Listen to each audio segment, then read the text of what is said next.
श्री कृष्ण कहते हैं, जब जीवन के युद्ध में खड़े होते हैं, जब अपने ही लोग सामने खड़े दिखाई देते हैं, जब सही और गलत के बीच की रेखा धुंधली हो जाती है, तब हमें एक सारथी की जरूरत होती है।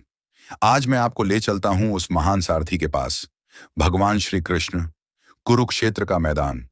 हजारों रथ, लाखों सैनिक।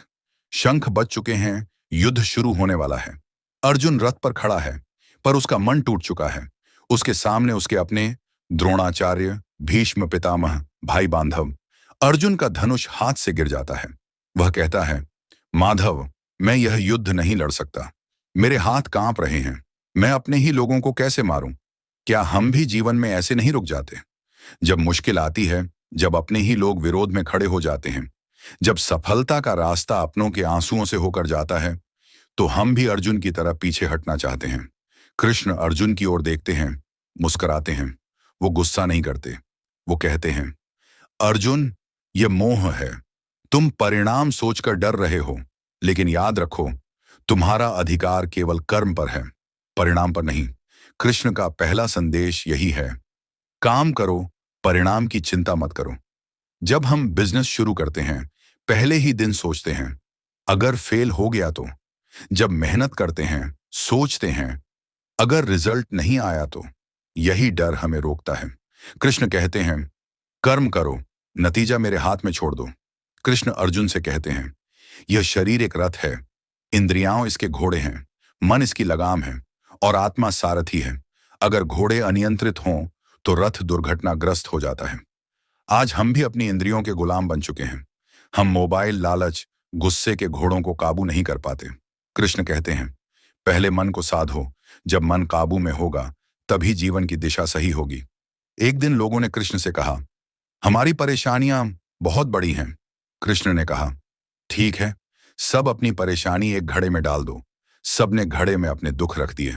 फिर कृष्ण बोले, अब कोई भी घड़ा उठाकर अपनी पसंद की परेशानी चुन लो। सबने देखा, दूसरों की परेशानियां अपनी से भी बड़ी हैं। हर कोई अपनी पुरानी परेशानी वापस ले गया। कृष्ण सिखाते हैं, तुम्हें वही बोझ दिया गया है जिसे उठाने की ताकत तुम में है। दूसरों से तुलना करना छोड़ो। किसी ने कृष्ण से पूछा, आप मुकुट में हीरा क्यों नहीं पहनते? मोर पंख क्यों? कृष्ण बोले, शक्ति को सजावट की नहीं, विनम्रता की जरूरत है। जो जितना महान होता है, वह उतना ही हल्का और सहज होता है। सफलता में भी घमंड मत करो। असली ताकत वही है जो झुकी हुई रहती है। कृष्ण अर्जुन से कहते हैं, मैं काल हूं, मैं समय हूं। राजा भी मेरा बंदी है और साधु भी। समय ही सबसे बड़ा योद्धा है। जब द्रौपदी का चीरहरण हो रहा था, सब चुप थे। केवल कृष्ण ने रक्षा की। सिखाया, जब इंसान मदद छोड़ दे, ईश्वर का समय काम करता है। घबराओ मत, जो सही है उसका समय जरूर आएगा। बस धैर्य रखो, प्रयास करते रहो। कृष्ण अर्जुन से कहते हैं, उठो अर्जुन, लड़ाई इसलिए मत लड़ो कि तुम नफरत करते हो। लड़ाई इसलिए लड़ो क्योंकि यह तुम्हारा धर्म है। जीवन में भी यही है। हम किसी से बदला लेने के लिए मेहनत नहीं करते।